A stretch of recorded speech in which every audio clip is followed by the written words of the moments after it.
Que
la gracia de nuestro buen Dios y del Señor Jesucristo esté siendo con cada uno de ustedes. Es mi deseo en esta ocasión en que Dios en su misericordia me permite compartir con ustedes un tema de la palabra del Señor. Bien, quiero que vayamos al Evangelio de Mateo, capítulo 16, versículos 18 y 19. Y luego nos pasaremos al capítulo 18, versículo 18. ¿Por qué? Porque ahí encontramos una declaración que ha desconcertado a muchos lectores de las Sagradas Escrituras desde hace mucho tiempo hasta el día de hoy. ¿A qué me refiero? A una declaración del mismo Señor Jesucristo cuando pronunció estas palabras de atar y desatar. Bien, estamos en Mateo 16, versículos 18 y 19.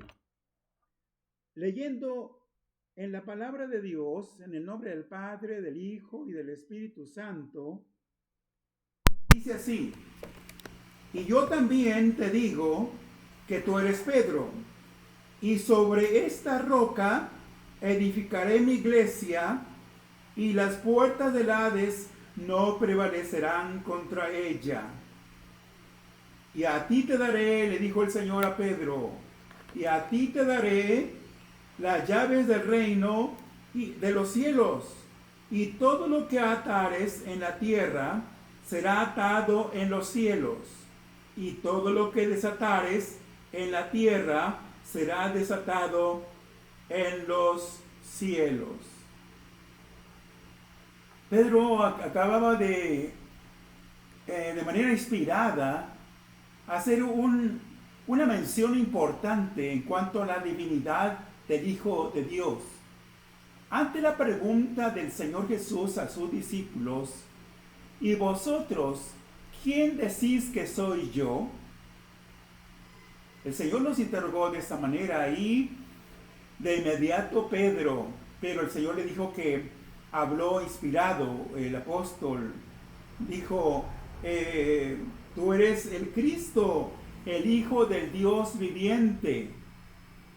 Esa respuesta, quedó allí asentada, y de eso el Señor tomó para hacer alguna mención con respecto a Pedro, pero no nos ocupamos tanto hoy del versículo 18, porque eso ya está, creo que sobreentendido, que el Señor en una indicación, cuando le dice a Pedro, de cierto te digo que tú eres Pedro, Petros, una piedra pequeña, y sobre esta roca, aludiendo hacia la persona de Jesús, el mismo Señor dijo, y sobre esta roca edificaré mi iglesia, y las puertas del infierno no prevalecerán contra ella.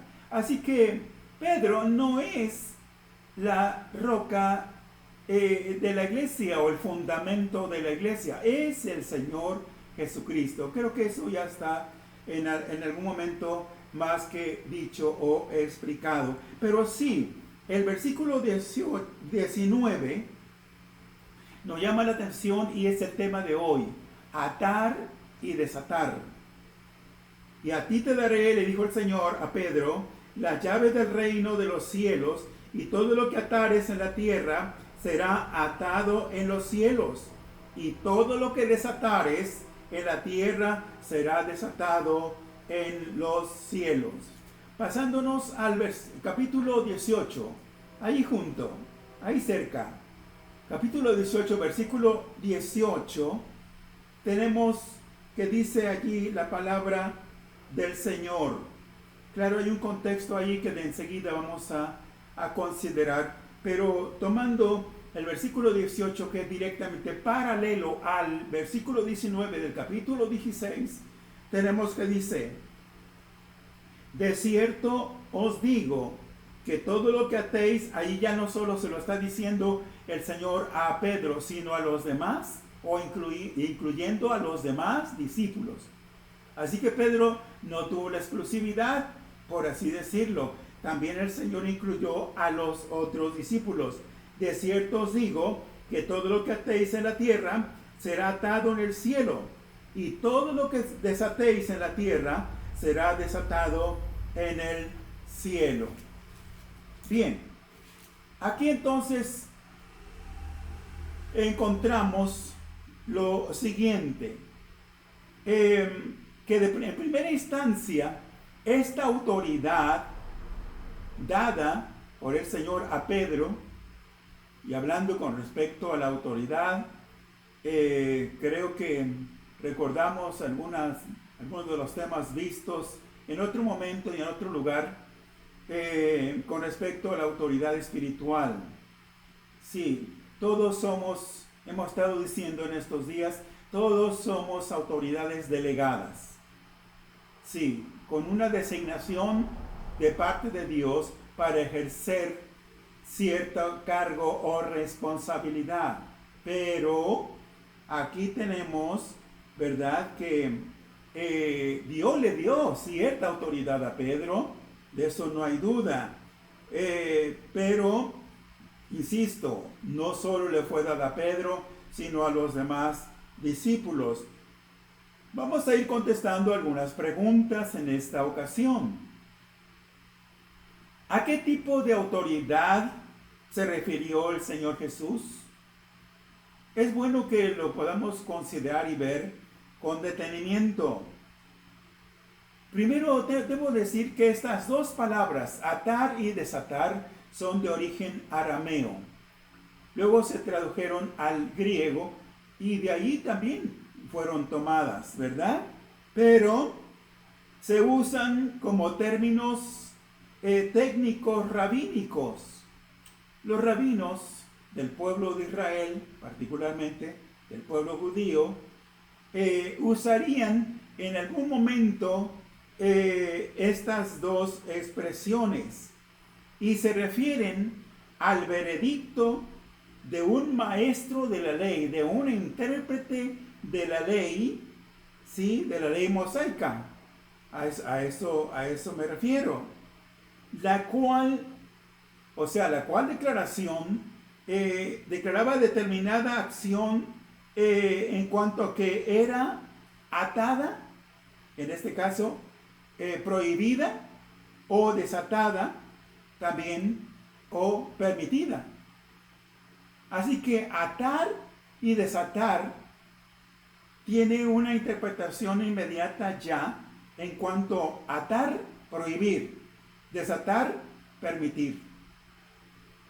Y eso es de mucho cuidado en cuanto al ejercicio de esta facultad, que por cierto en una extensión Dios le ha dado a los ministros de la iglesia y a la iglesia misma hasta el día de hoy. Pero, bueno, esto en cuanto a alguna declaración de un intérprete de la ley mosaica, pero también dentro del contexto legal, porque así debe verse también, un juez podía atar, es decir, condenar o encarcelar a algún malhechor o algún delincuente, o en caso contrario, absolver o liberar al acusado. Como podemos notar, tiene un alcance en el aspecto legal, tiene un alcance también significativo, tiene una aplicación muy significativa.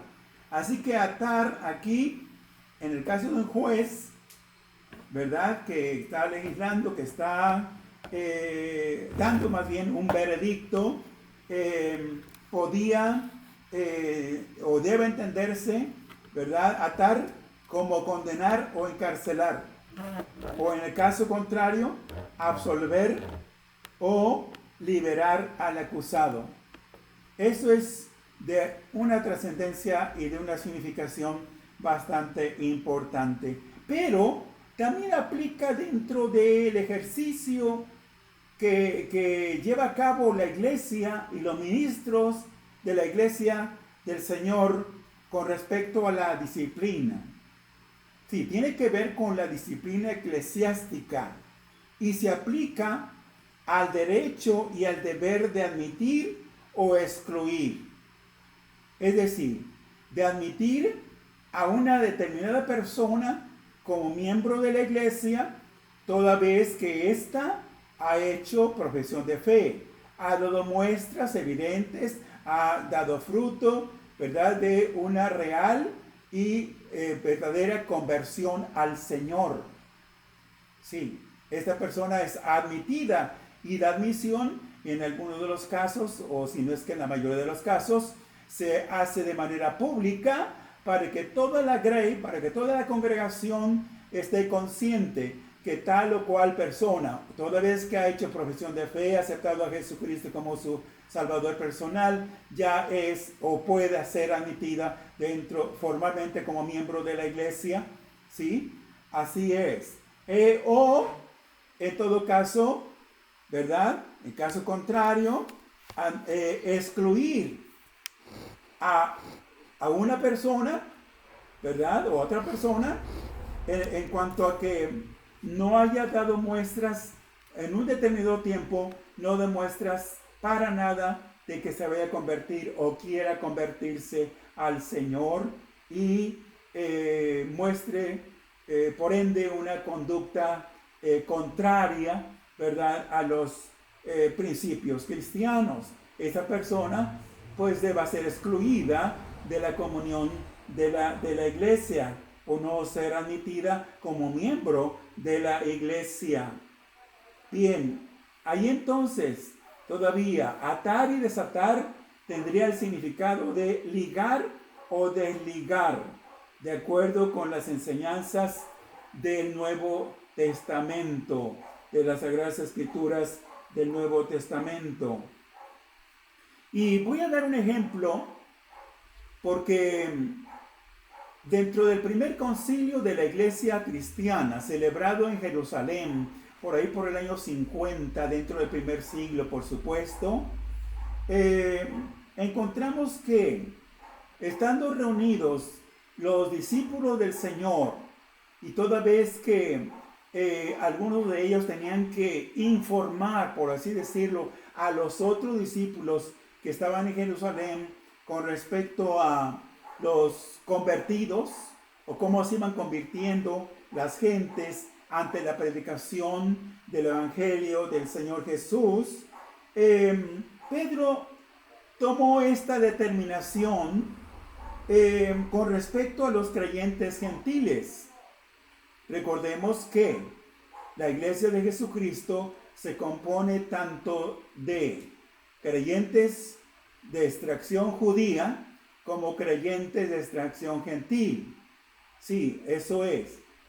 Judíos convertidos al Evangelio pertenecen a la Iglesia de Jesucristo. Gentiles convertidos al Evangelio pertenecen o pasan a pertenecer al cuerpo de Cristo, que es la Iglesia.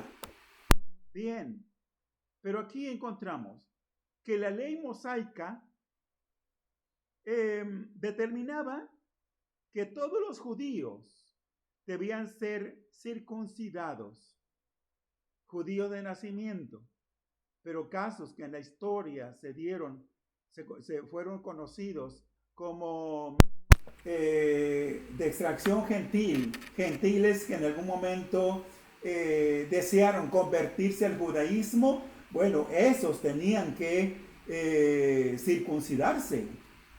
¿Sí? Entonces, ahí notamos la circuncisión para los judíos de nacimiento y en todo caso a gentiles convertidos al judaísmo, para que esto quede lo suficientemente claro. Pedro entonces liberó para los gentiles convertidos al evangelio, ¿sí? Esta determinación que estaba establecida, como ya lo mencioné, en la ley de Moisés. Él liberó tal imposición a los creyentes gentiles. Cito del libro de los Hechos, Hechos de los Apóstoles, o como alguien ha dicho, Hechos del Espíritu Santo, ¿sí? Porque este libro no acaba de escribirse hasta que la iglesia, ¿verdad?, sea llevada de aquí, de esta tierra. Siguen todavía los hechos de la iglesia, o los hechos del Espíritu Santo. Hechos 15:10 dice: ahora pues, y aquí vemos la declaración de Pedro, ahora pues, ¿por qué tentáis a Dios poniendo sobre la cerviz de los discípulos un yugo, refiriéndose que particularmente sobre la circuncisión? Porque se habían levantado algunos grupos en ese tiempo, ¿sí?, en Galacia, por allí en Antioquía, y esto había repercutido, había llegado a Jerusalén, y debió, como se trató allí en Jerusalén en ese concilio, ¿sí?, diciendo que los gentiles que se convertían al evangelio debían ser circuncidados. Pues Pedro ahí está liberando algo que, bueno, si no debe verse en sentido estricto como una atadura, ¿sí?, como una imposición o como algo establecido, ¿verdad?, la ley mosaica de que todos los judíos o prosélitos debían ser circuncidados. Entonces él hace mención de esto. Dice: ahora pues, ¿por qué tentáis a Dios poniendo sobre la cerviz de los discípulos un yugo que ni nuestros padres ni nosotros mismos hemos podido llevar? Es decir, porque de la circuncisión se desprenden otra serie de leyes, por supuesto, leyes ceremoniales sobre todo, ¿sí?, que debían cumplirse y observarse al pie de la letra. Y el Señor, por medio del apóstol Pablo, más tarde hizo mención de que quien quisiera guardar la ley, pues tenía que vivir por ello. Es decir, pero que si fallaba en un punto, en un precepto, en un mandamiento, en una ordenanza, por ahí, pues se hacía culpable de todo, como si no hubiera cumplido nada. Esa es la situación con respecto a el querer o no obedecer y cumplir toda la ley de Moisés, porque Pedro, como judío, ¿sí?, hizo esta declaración. Así que lo que se determinó allí, en ese concilio, que los gentiles convertidos al evangelio no tenían por qué ser circuncidados. Eso quedó demasiado claro, del todo claro. ahora pues algunos quieren seguir todavía confundidos ahí en ese renglón, pero Pedro lo dijo demasiado claro. Contestando una segunda pregunta, ¿a qué tipo de llave se refirió el Señor Jesucristo? Bien, tratando de dar respuesta ahora, diré que, bueno, no son las llaves de la iglesia, sino las del reino. El Señor lo especificó en los dos casos, tanto como cuando se lo dijo directamente a Pedro, como cuando ya estaban los demás discípulos y volvió a repetir de manera semejante lo mismo. ¿Sí? La iglesia no es el reino de Dios propiamente. Está dentro del reino de Dios. Pertenece al reino de Dios, ¿sí? Pero no lo es directamente. A ver si logro explicarme con ello. ¿Sí? Así que estas llaves que el Señor le entregó a Pedro y luego a los demás discípulos no son las llaves de la iglesia, son las llaves del reino de Dios, que es similar al reino de los cielos. Reino de los cielos y reino de Dios prácticamente viene siendo lo mismo, se hace referencia a lo mismo. Bien, tampoco son las llaves de la muerte. ¿Por qué? Porque estas le corresponden, estas llaves las tiene el Señor Jesús. No vamos a leer allí Apocalipsis 1:18, alguien lo podrá ver después, pero Apocalipsis 1:18 dice claramente que el Señor tiene las llaves de la muerte y del Hades. Bien, algo que se podía ver y entender también en la historia como una concesión de parte del Señor Jesucristo es que en los tiempos del Señor podemos ver que los escribas eran los custodios del conocimiento de Dios. Sí, de alguna manera ellos tenían la facultad de abrir la puerta del reino a las personas, pero habían fallado, fracasaron, no cumplieron con esta encomienda de parte de Dios. ¿Sí? Así que allí en Mateo, Evangelio de Mateo, capítulo 23, versículo 13, Jesús les dijo a los escribas, incluye por ahí a los fariseos, pero notemos lo que le dijo. Mas hay de vosotros, escribas y fariseos, hipócritas, así les dijo, porque cerráis el reino de los cielos, así está escrito, cerráis el reino de los cielos delante de los hombres, pues ni entráis. Esto era demasiado trágico, muy lamentable, que los escribas y fariseos, teniendo esta facultad de parte del Señor, una concesión dada por Dios, ¿sí?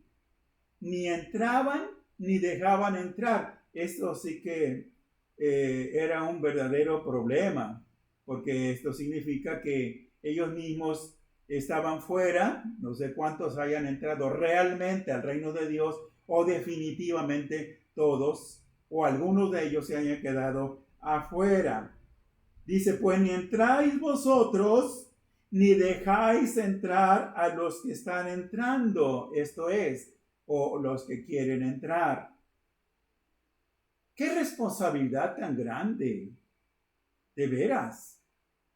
Una responsabilidad bastante significativa, y notemos que pues Dios se la estaba concediendo a humanos, a seres humanos falibles, porque desde Pedro y todos los demás discípulos, sí, los escribas y fariseos ya no se diga, sí, pues no eran personas infalibles, sin defecto, no, eran personas defectuosas, imperfectas, perfectibles sí, pero imperfectas al fin y al cabo también, sí.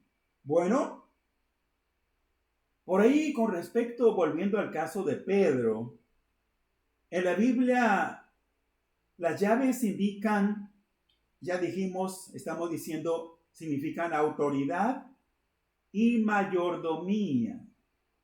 Este tema de la mayordomía es sumamente importante también. ¿Por qué? Porque todos, venido a ver, todos los hijos de Dios, los creyentes en el Señor Jesús y salvos por su gracia, ¿sí? Somos mayordomos de Dios. Somos administradores, no señores ni jefes o patrones. En la iglesia, no. Dios nunca ha dado esta facultad a nadie, tampoco se la dio a Pedro. Tendríamos que podemos ir allá a la primera carta del apóstol Pedro. Sí, por favor, primera carta del apóstol Pedro, para que quede claro que el apóstol Pedro nunca tuvo la ambición, la aspiración, el deseo, el interés de ser el jefe de la iglesia. No.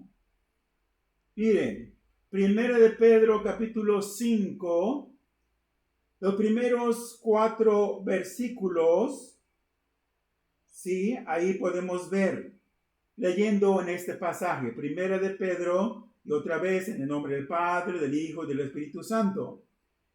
Primera Pedro capítulo 5, versículos 1 al 4.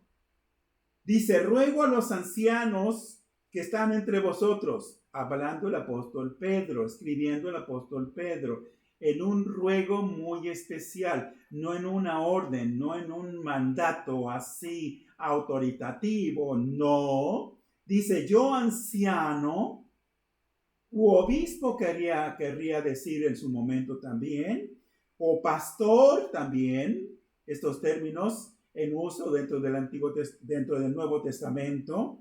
Yo anciano también con ellos, es decir, allí, al mismo nivel, parejito, sin tener la ambición de sobresalir para nada.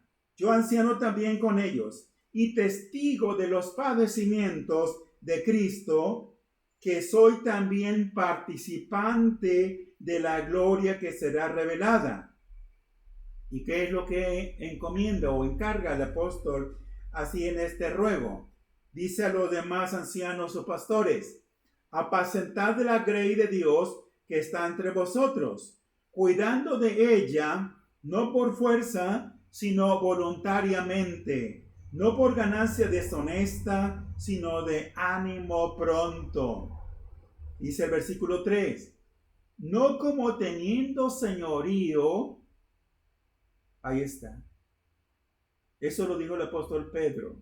No como teniendo señorío sobre los que están a vuestro cuidado, sino siendo ejemplos de la grey. Y cuando aparezca el príncipe de los pastores, es decir, el mero, por declararlo o decirlo de alguna manera. Sí, el pastor de pastores. Sí, cuando aparezca el príncipe de los pastores, vosotros recibiréis la corona incorruptible de gloria. Eso dependiendo de la fidelidad, de la obediencia y del cumplimiento, ¿verdad?, al ministerio, a la obra encomendada a cada uno. Sí. Bien, entonces ya hemos venido aclarando algunas cosas, pero hay otra tercera pregunta, y esta tercera pregunta es, ¿cuándo usó Pedro estas llaves que recién el Señor, o primeramente el Señor le había entregado a él y luego a los demás discípulos en ese orden? Pedro usó estas llaves al abrir la puerta de la fe, así llamada, la puerta de la fe. Allí en Hechos capítulo 14, versículo 27, dice al pie de la letra lo siguiente: Y habiendo llegado y reunido a la iglesia, refirieron cuán grandes cosas había hecho Dios con ellos y cómo había abierto la puerta de la fe a los gentiles. Sí. Así que en cuanto a la fe, en cuanto a la gracia del Señor Jesús, los gentiles, todos los de la gentilidad, también los judíos, pero también, ¿sí? De manera igual, de igual manera, los gentiles, todos los de la gentilidad, para nosotros se ha abierto la puerta de la fe. Así que están entrando los que quieren, los que desean, los que sienten la necesidad profunda en sus vidas, en sus almas, de hacer eso mismo y de disfrutar de la plenitud de la vida, de la salvación eterna y del perdón también de los pecados por medio de nuestro Señor Jesucristo. Pedro usó estas llaves. El día de Pentecostés, lo puede alguien ver después en su momento, ahí en Hechos capítulo 2, porque es todo el capítulo 2, el capítulo 3, el capítulo 4, porque fueron 2 mensajes que Pedro dedicó allí a los judíos, o pronunció para los judíos, ¿sí? Y se convirtieron en el primer mensaje unas 3,000 personas, en el segundo mensaje unas 5,000 personas de extracción judía, diríamos, ¿sí? Así que Pedro usó esas llaves y abrió la puerta del reino de los cielos, en este caso a los judíos, pero también a los samaritanos, una raza mixta a esa altura, sí, originalmente pues también de extracción judía, pero un rey asirio por allí transportó mucha gente, ¿verdad?, de otros lados, y la raza se fue pervirtiendo en cuanto a su pureza, ¿verdad? Y era una raza mixta, los samaritanos, pero también a ellos, por ahí como precursor, diría, me permito decirlo, teniendo a Felipe el evangelista, pero llega Pedro para predicar también y abrir la puerta de la fe a los samaritanos. ¿Y qué decir? En la casa de Cornelio, después de que el Señor trató con Pedro previamente, ¿sí?, y lo persuadió en cuanto a que no tuviera ningún reparo, ningún inconveniente en ir con los enviados por Cornelio para que fuera a predicar a la casa de a un buen grupo de gentiles, ¿sí?, y les anunciara el evangelio de Jesucristo. Allí en Hechos 10 podemos constatar cómo se convirtieron. Dios tocó el corazón de esos gentiles y también, por cierto, fueron bautizados con el Espíritu Santo, comenzaron a hablar en otras lenguas como el Espíritu les daba que hablasen, y también en su momento fueron bautizados en las aguas. ¿Sí? Pedro allí está usando las llaves, obedeciendo a esa encomienda que el Señor no solo le dio a él, insisto, sino a los demás discípulos, de abrir el reino de los cielos mediante la predicación del evangelio. Sí, eso es. Bien, entonces, sí, y toda vez que se convertían, la puerta les era abierta, desde luego, pero eran custodios en cuanto a, con todo celo, con genuino celo, ¿verdad?, mantener en lo más posible la pureza del evangelio y cerrar la puerta a aquellos que se oponían en ese tiempo y hasta el día de hoy. Así que las puertas del reino de los cielos se abren a los creyentes arrepentidos y se habrán cerrado y aún se cierran a los obstinados en su incredulidad.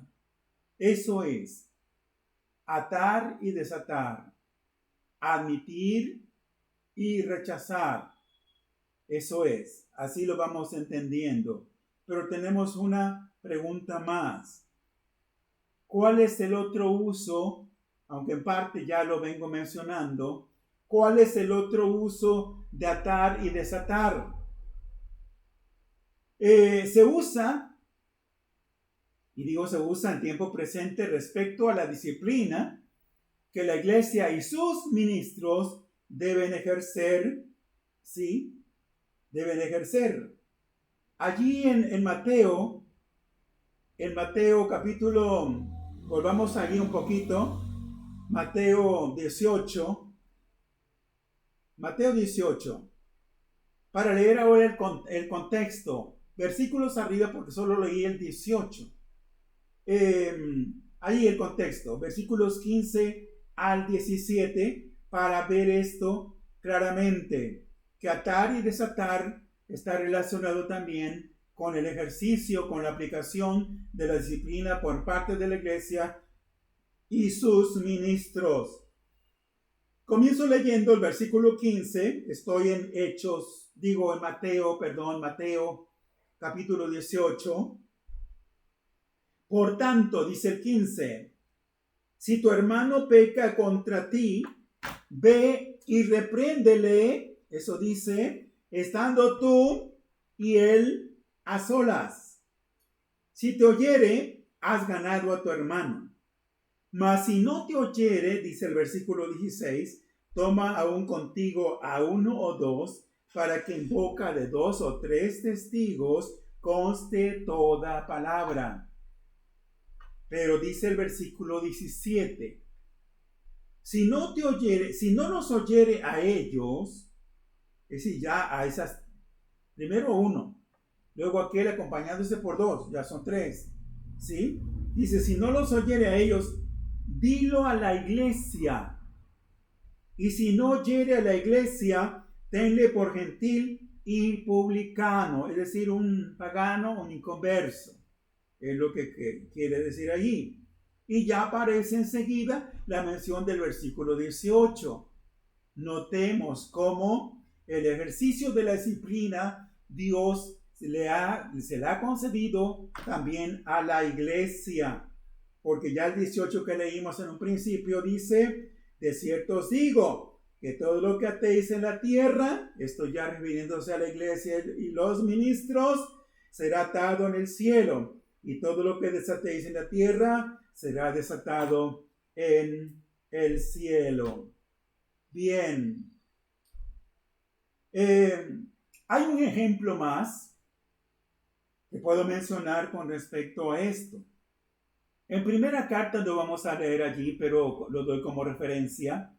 En primera carta a los Corintios capítulo 5, versículos 1 al 5, Pablo ató, así lo dejo, así lo quiero dejar, ató a un creyente.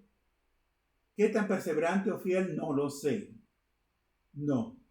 Pero a un creyente que incurrió en una falta moral grave porque pues se metió con la mujer de su padre. En este caso debe haber sido sin duda su madrastra. Allí el caso se menciona, ¿verdad? En primera carta a los Corintios, capítulo 5, versículos 1 al 5. Y Pablo, con autoridad apostólica, lo excomulgó. La palabra excomunión se usa legítimamente en las Sagradas Escrituras y al menos su servidor no tiene o no tengo ningún inconveniente en usarlo cuando así es necesario, porque es prácticamente echar fuera o colocar fuera o expulsar a alguien fuera de la comunión de la iglesia. Pero ¿quedó esa persona, ese varón, definitivamente afuera? No. Es de suponer que cuando él dio muestras de arrepentimiento, fue reincorporado, fue restablecido en el seno de la iglesia, ¿sí? Mediante la palabra del Señor, mediante el ejercicio de la oración, sí, eso es importante. Allí en segunda carta a los Corintios, capítulo 2, de los versículos 5 al 11, quien quiera ir allí despuesito, lo puede hacer. 2 Corintios 2, 5 al 11. Allí, desde Pablo y la iglesia en Corinto, la iglesia cristiana en Corinto, rehabilitaron a esa persona, ¿sí? Le perdonaron, sí, fue restaurado, sí. Eso es común, diría, como la aplicación de esta regla invariablemente debe aplicarse, sí, excepto que alguien haya pecado, blasfemado contra el Espíritu Santo, pues no podrá ser restaurado, no podrá ser perdonado, en este caso por Dios. Pero en casos diferentes, ¿verdad? Si la iglesia y su ministro van a aplicar disciplina a alguien, ¿sí? Deberá anotarse la fecha de la excomunión, ¿sí? De la expulsión de la comunión de la iglesia, y también el tiempo que se deba aplicar de esa disciplina para que se le reincorpore en su oportunidad toda vez que esa persona haya cumplido, ¿sí? Con esa disciplina. Bien, entonces ahí está claro.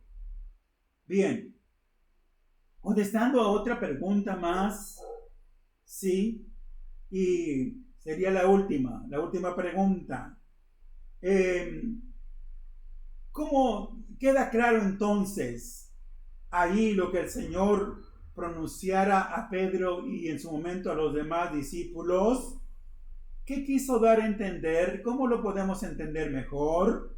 Bien, allí en Mateo 18, ¿cómo podemos entender mejor esta declaración? Bien, la versión inglesa del Nuevo Testamento de Williams nos lo aclara. Leyendo textualmente allí, en este versículo, dice en esta versión inglesa del Nuevo Testamento de Williams: todo lo que ustedes prohíban en la tierra debe ser lo que ya está, notemos, lo que ya está prohibido en el cielo. Y todo lo que ustedes permitan en la tierra debe ser lo que ya está permitido en el cielo. ¿Me permito leer otra vez este versículo? Todo lo que ustedes prohíban en la tierra debe ser lo que ya está prohibido en el cielo. Y todo lo que ustedes permitan en la tierra debe ser lo que ya está permitido en el cielo. Todavía viendo esto dentro de la gran y especial responsabilidad que Dios le ha concedido a la iglesia y sus ministros hasta el día de hoy, podemos entender que sí es una seria y muy grande responsabilidad lo que Dios le ha permitido y le permite a la iglesia. ¿Por qué? Porque esto en primera instancia nos llevaría a tener un amplio y profundo conocimiento de las Sagradas Escrituras. Sí, porque el desconocimiento de lo que Dios dice en su palabra a la hora de aplicar disciplina podría llevarnos en algún momento a cometer errores. Así que la iglesia de Cristo, la iglesia cristiana, no le dice al cielo lo que tiene que hacer, sino que obedece en la tierra lo que el cielo le ordena a la iglesia que haga. Eso está. Sí, y creo que tiene una extensión por ahí a acabar de entender bien lo que significa decretar. Sí, para tener cuidado en el uso, en el empleo de esa palabra en relación a lo que en algún momento alguien pudiera dar a entender, pudiera estar dando a entender que le está dando órdenes al cielo, ¿sí? Cuando no debe ser así. Bien. Así que la iglesia debe ejercer esta facultad ya dije, con mucha responsabilidad. La iglesia y sus ministros no son infalibles o no somos infalibles. Sí, se pueden o llegan a cometer errores. Cito nada más uno por allí en el capítulo 8, en la historia de la iglesia primitiva, capítulo 8 y ocurrido allí en Samaria, versículos 13 al 24. Son varios versículos, no los leemos desde aquí, pero puedan tomar en cuenta la cita. Hechos 8, 13 al 24. Tenemos el caso de Simón el mago, así identificado, así reconocido, Simón el mago. ¿Qué pasó allí? Que la iglesia, ¿verdad?, se dejó llevar por las apariencias. Que cuando Felipe anunció que iba a haber bautizos, él levantaría la mano en su momento y diría, yo también quiero bautizar. Y por ahí veía cómo Dios obraba milagros, ¿verdad? Por el poder del Espíritu Santo. Y el corazón ambicioso de Simón el mago por allí afloró ya definitivamente. Pedro lo tuvo que reprender fuerte y duramente porque ¿qué sucedió con el hermanito Simón el mago? No se había convertido. Se había afiliado de alguna manera, ¿verdad?, externamente a la congregación cristiana con cierto interés mezquino para que los discípulos le dieran esa facultad o ese poder, como él dijo, ¿sí? Y que él usara. Jamás iba a suceder eso, ¿verdad? Porque Pedro le dijo que acaso él pensaba que el poder de Dios se compraba con dinero. Bien, así que los ministros del Evangelio pudieran ejercer o podemos ejercer calidad de jueces, pero no somos legisladores. La palabra, sí, el código ya está legislado. Sí, la enseñanza ya nos ha sido dada, así que debemos tener cuidado al regirnos por medio de esta palabra. Todavía un poquito antes de concluir, quiero que vayamos a la carta a los Gálatas, cuando Pablo el apóstol escribe la carta a los Gálatas, porque la iglesia y los ministros deben ejercer legítimamente la disciplina de acuerdo con la ley de Cristo. ¿Cuál es la ley de Cristo? Así llamada, no es la ley mosaica propiamente dicha, no, es la ley de Cristo, es la ley del amor. Y estos dos versículos, Gálatas 6, versículos 1 y 2, dicen allí, hermanos, si alguno fuere sorprendido en alguna falta, vosotros que sois espirituales, restauradle con espíritu de mansedumbre, considerándote a ti mismo, no sea que tú también seas tentado. Sobrellevad los unos a los otros, sobrellevad los unos las cargas de los otros y cumplir así la ley de Cristo, la ley del amor.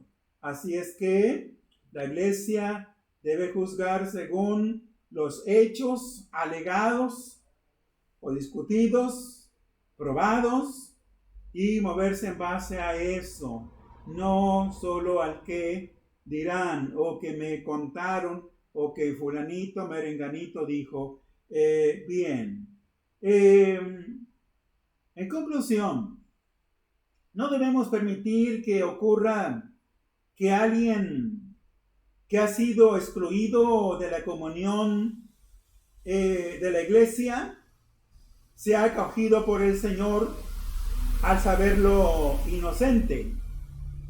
Sería paradójico esto.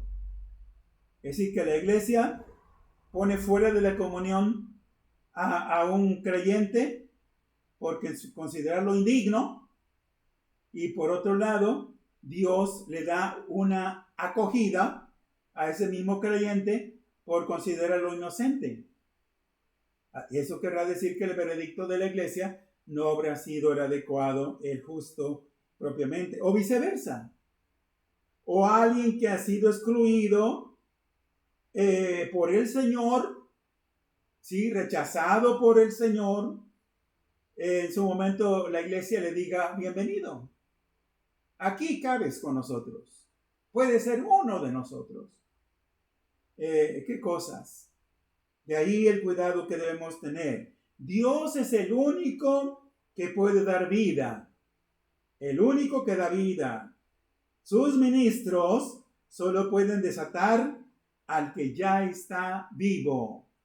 Tomo de paso ya por último Juan 11:44, porque ahí se describe, se narra el caso de Lázaro, al cual el Señor resucitó después de 4 días de muerto. Y salió de esa tumba atado, con lienzos, atado, totalmente atado. O envuelto en esos lienzos. Y ordenó al Señor, desátenle. Ya está vivo, ahora a ustedes le toca desatarlo. Bien. Espero con la ayuda de Dios esta explicación sirva para entender un poquito mejor lo complejo de este asunto de atar y desatar. Y pediría al Espíritu Santo que lo que no fui capaz de explicar, ¿verdad? Él lo haga con su gracia, con su poder en cada uno de nuestros corazones. Es mi deseo y es mi oración en el Señor. Amén y amén. Gracias.